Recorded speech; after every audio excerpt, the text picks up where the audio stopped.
Hello friends, depreciation the word is derived from the Latin word depretium. ఇది ఒక Latin word డిప్రీటియం అనే word నుంచి వచ్చింది. So depretium means de means decline, pretium means price.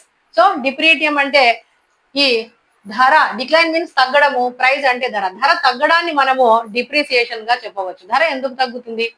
ధర తగ్గినప్పుడే depreciation వస్తుందా? ధర తగ్గినప్పుడు డిప్రిసియేషన్ రాదు. ఏదైనా ఒక పర్టికులర్ అసెట్ నుంచి ఆ అసెట్ యొక్క వాల్యూ తగ్గుతూ రావడాన్ని మనం డిప్రిసియేషన్ అని పిలవడం జరుగుతుంది. సపోజ్ మనము ఏదైనా ఒక వస్తువు కొన్నాం అనుకోండి, అది కొద్ది రోజుల తర్వాత వాడిన తర్వాత ఆ వస్తువుని వాడకం వల్ల కానివ్వండి, టెక్నాలజీ రావడం వల్ల కానివ్వండి, లేదా న్యూ చేంజెస్ రావడం వల్ల కానివ్వండి, లేదా కొంతకాలం తర్వాత కానివ్వండి, అరుగుదల వల్ల కానివ్వండి, తరుగుదల వల్ల కానివ్వండి, ఒక అసెట్ అనేది తగ్గిపోవడాన్ని మనము డిప్రిసియేషన్ గా పిలవడం జరుగుతుంది.